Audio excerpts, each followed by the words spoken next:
오늘도 하나님의 말씀 앞으로 나오신 우리 성도님들 주님의 이름으로 환영하고 축복합니다. 네, 오늘도 우리에게 허락하시는 하나님의 말씀을 우리가 예와 아멘으로 받으며 순종할 때에 하나님께서 우리에게 기쁨을 더하여 주시고 우리에게 더할 나위 없는 축복을 허락하여 주실 줄 믿습니다.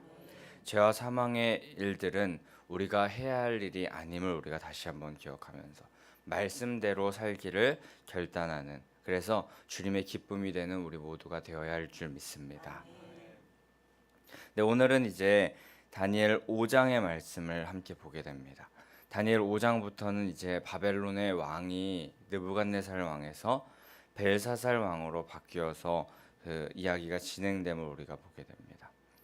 근데 벨사살 왕이 느부갓네살 왕을 이어서 왕이 되었다고 본문에 나오는데요. 이 본문에 보면은 벨사살 왕이 아주 교만한 모습을 띠고 있음을 우리가 보게 됩니다.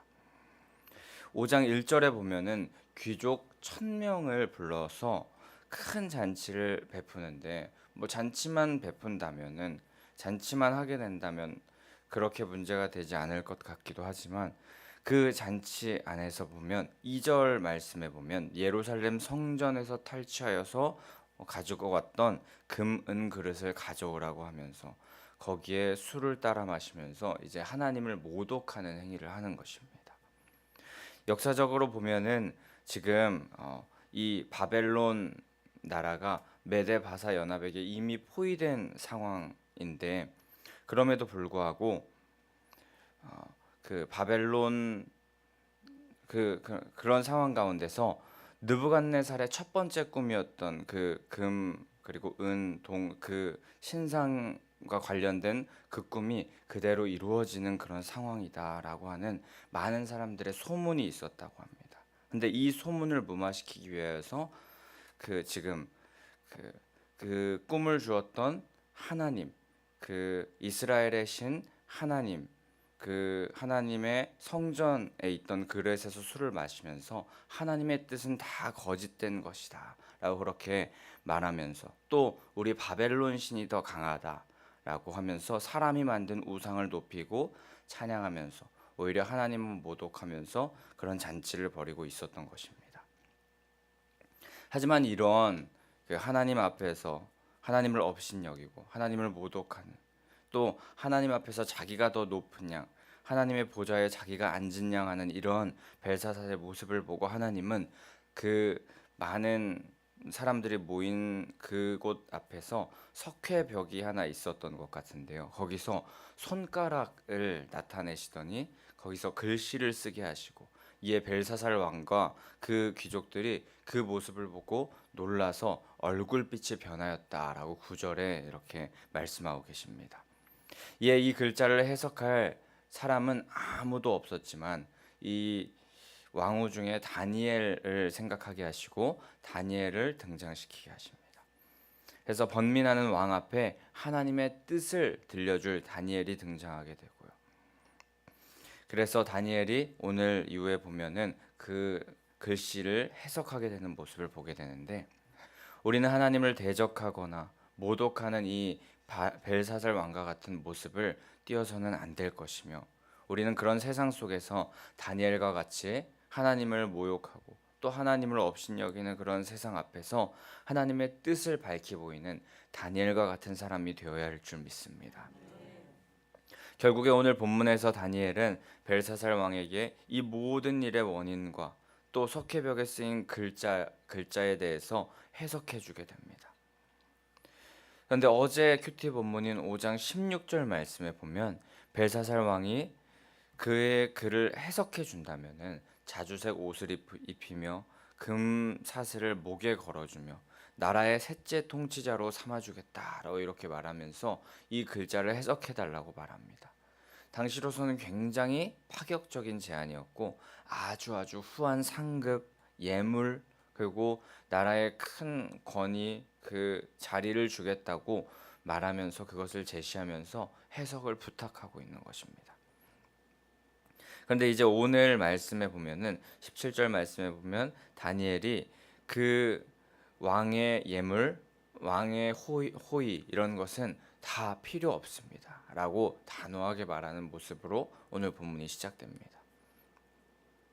다니엘의 관심은 돈이나 명예, 또 물질, 예물, 보상 따위에 있지 않았던 것입니다.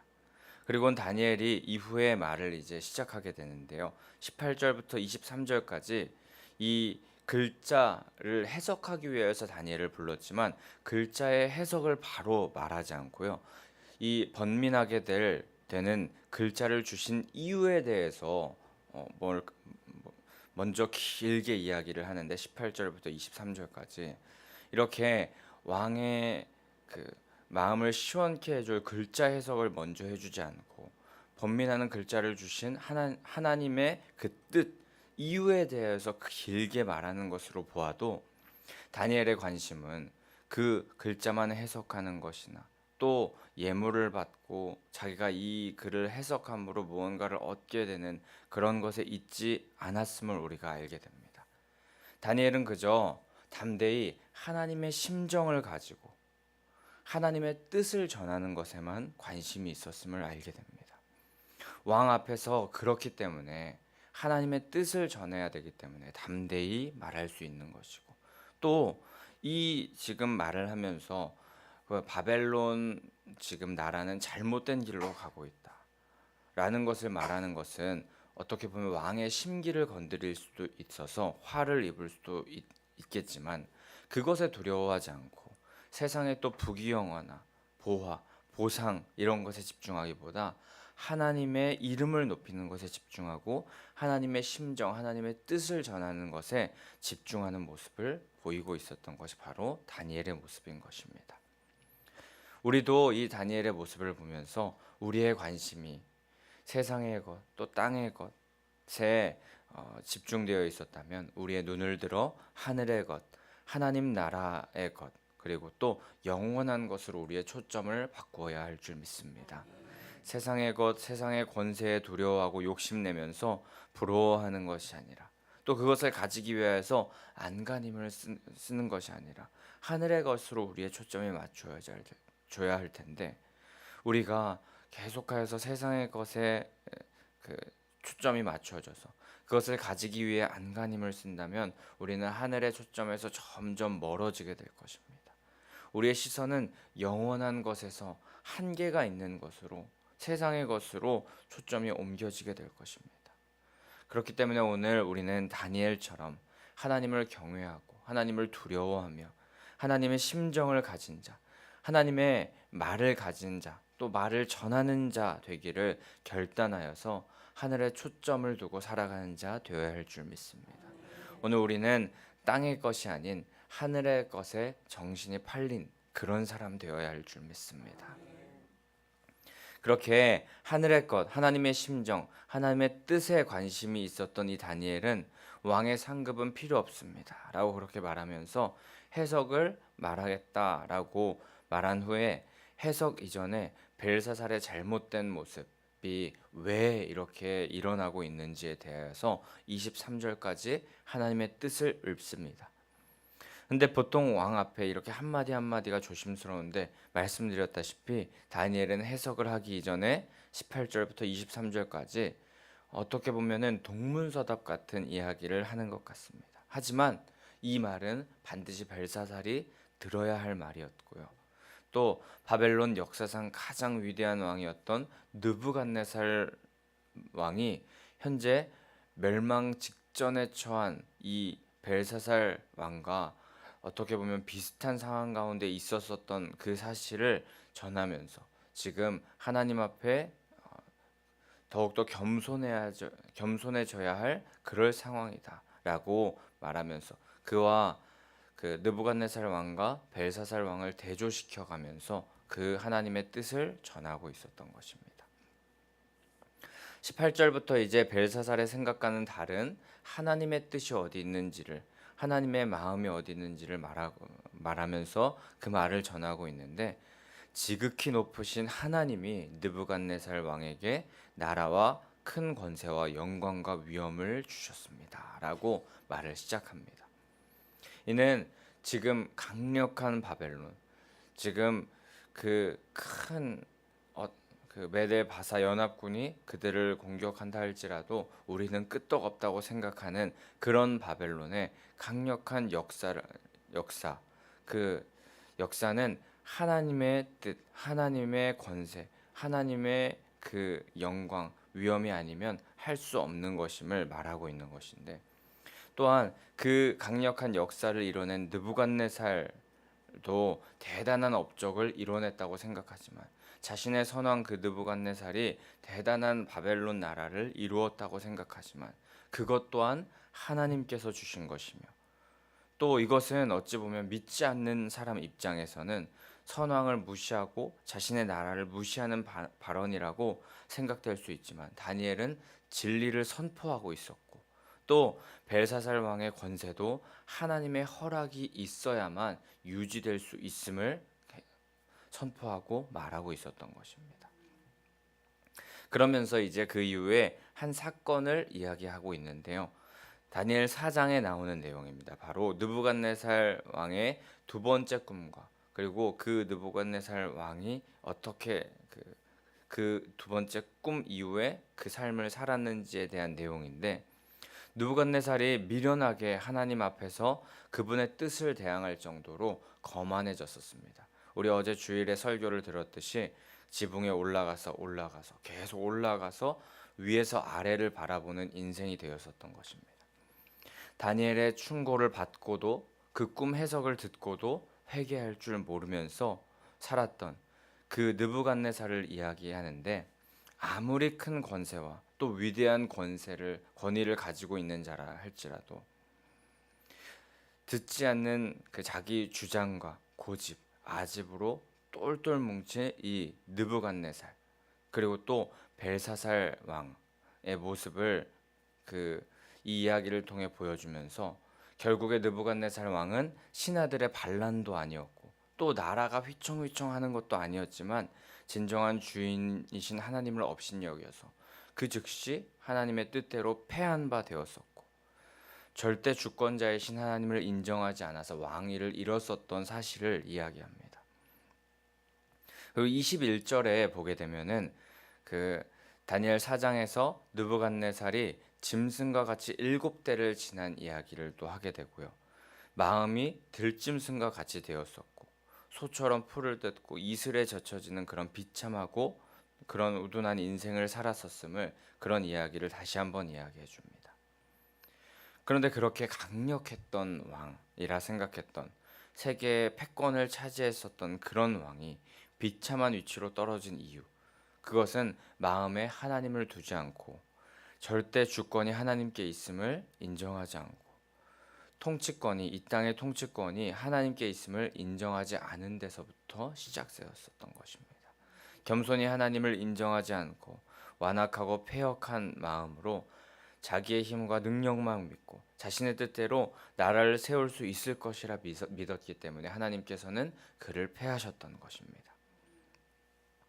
그러면서 22절에서 다니엘은 느부갓네살 왕의 교만으로 인한 징계의 모습과 또 지금 벨사살 왕의 모습을 대조시켜가면서 하나님의 뜻을 깨닫게 하고 하나님의 절대 권력을 깨닫게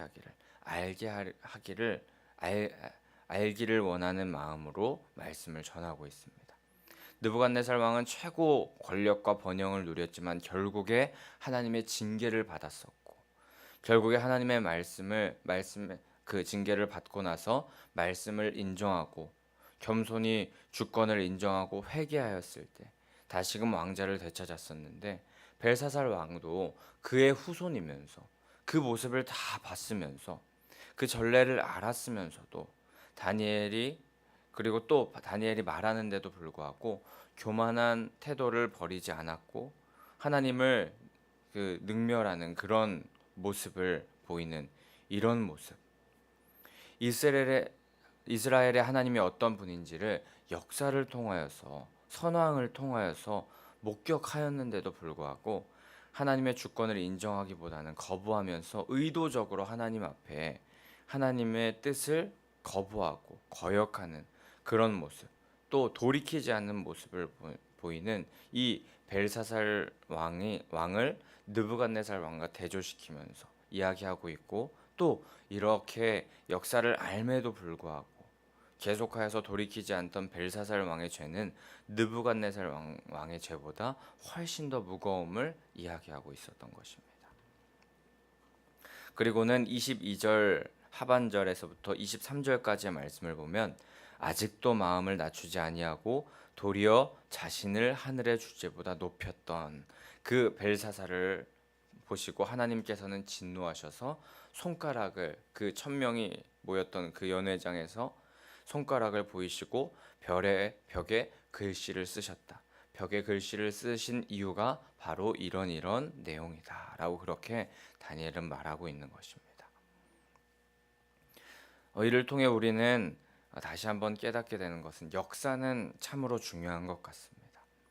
역사는 잘못된 모습을 반성하고 옳은 길로 나아갈 수 있는 지혜를 주는 역할을 감당합니다.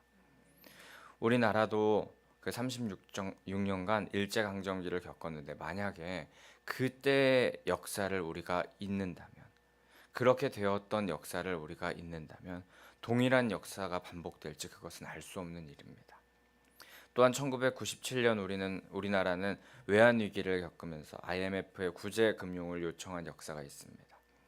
이를 우리나라 모두가 힘을 합쳐서 이겨냈던 역사 또한 가지고 있는데, 역사를 기억하면서 교훈을 얻어 그 길로 나아가지 못한다면 우리는 동일한 역사를 반복할 수도 있습니다. 그렇게 역사를 기억하며 교훈을 얻어 바른 길로 나아가는 것은 참으로 지혜로운 일일 것입니다. 근데 벨사살 왕도 그렇고 우리들도 마찬가지입니다. 느부갓네살이 하나님의 주권을 인정하지 않아서 단번에 하나님께서 그 왕의 자리를 패하시고 자신이 쥐고 있던 모든 것을 일순간에 잃어버립니다. 그리고는 짐승과 같이 살게 되는 모습을 보였다가 하나님께서 말씀하신 모든 그때가 지나고 그 자리를 다시금 얻게 되었을 때, 총명을 얻게 되었을 때 하나님이 왕이심을 인정하며 나아갔고, 그 역사는 그 많은 사람들이 보아서 알고 있을 것입니다. 그렇기 때문에 그 사실을 본 사람, 그리고 역사적으로 그 사실을 알고 있는 사람, 특히 이 벨사살 왕이라면 하나님의 주권을 인정하고 왕을 세우시기도 하고 패하시기도 하고 나라를 만드시기도 하고 무너뜨리시기도 하는, 세상을 창조하시기도 하고 멸하시기도 하는 그분이 하나님이심을 기억하면서 주인 되시며 통치자 되신 하나님의 주권 앞에 엎드려 순종해야 되는 것이 당연한 일일 텐데, 그렇지 않는 이런 미련한 이 벨사살 왕의 모습을 다니엘은 계속하여서 말하고 있습니다. 근데 우리들도 성경을 통하여서 말씀하신 하나님의 말씀을 듣고 벨사살 왕과 같이 미련한 자가 되지 않아야 할 것이며, 오늘 말씀을 반면교사 삼아서 선하고 바르고 온전한 길을 주님과 함께 걸어가는 우리들이 되어야 할 줄 믿습니다. 역사를 잊은 민족에게는 미래가 없다라는 말이 있는데요, 우리들은 하나님의 말씀을 잊은 민족에게는 미래가 없다라는 그런 말을 우리 마음에 새기면서 살아가야 할 줄 믿습니다. 그래서 이렇게 그 하나님의 주권을 인정하지 않고 또 하나님을 업신여기면서 살아가는 그런 벨사살 왕에게 이런 글씨가 하나님으로부터 왔다라는 것을 이야기하면서 이제 그 글자의 석회벽에 쓰인 글을 해석해 주는데요, 그 글은 바로 메네 데겔 우바르신이라고 적혀 있다고 말합니다.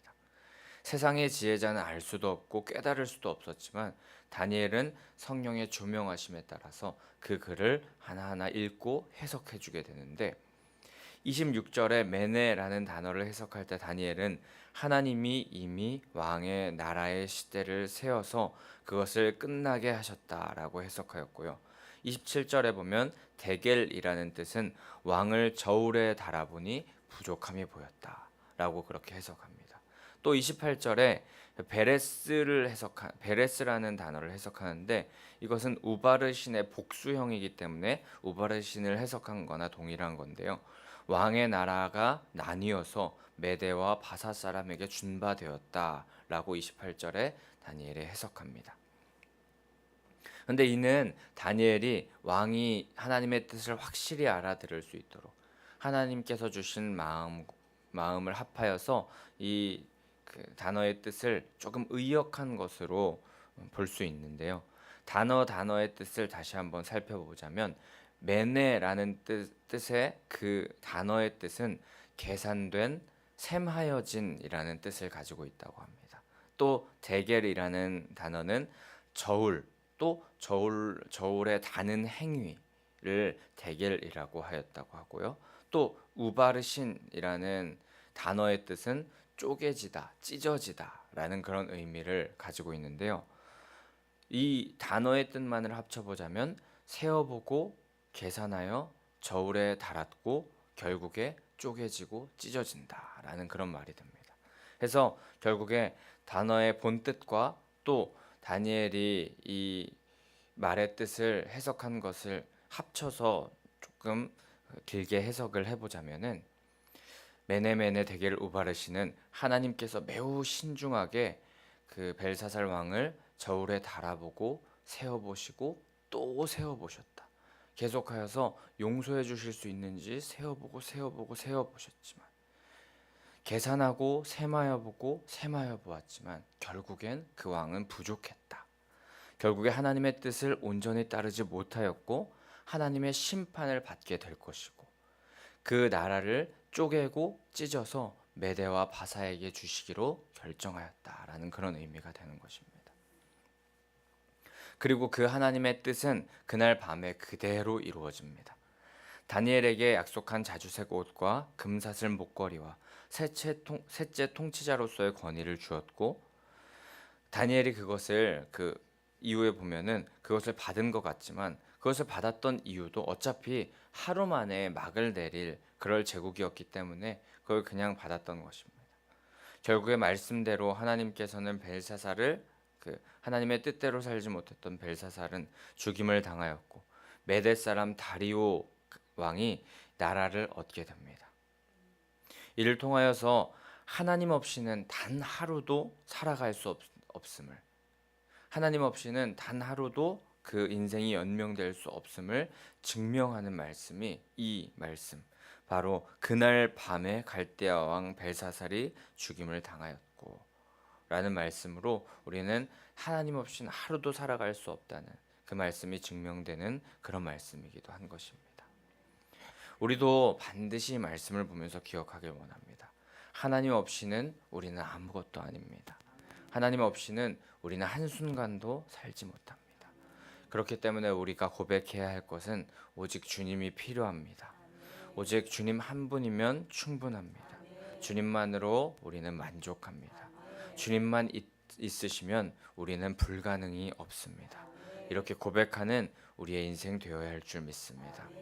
그런데 그렇게 오늘도 나를 십자가에 못 박고 주님의 능력으로 주님과 함께 살기를 원한다면, 또 그렇게 기도하며 나아간다면 그런 사람들에게 부활하신 주님께서 우리로서는 불가능하고 우리로서는 할 수 없었던 일들 주님의 능력으로 덧입혀 주셔서 할 수 있게 하여 주실 줄 믿습니다.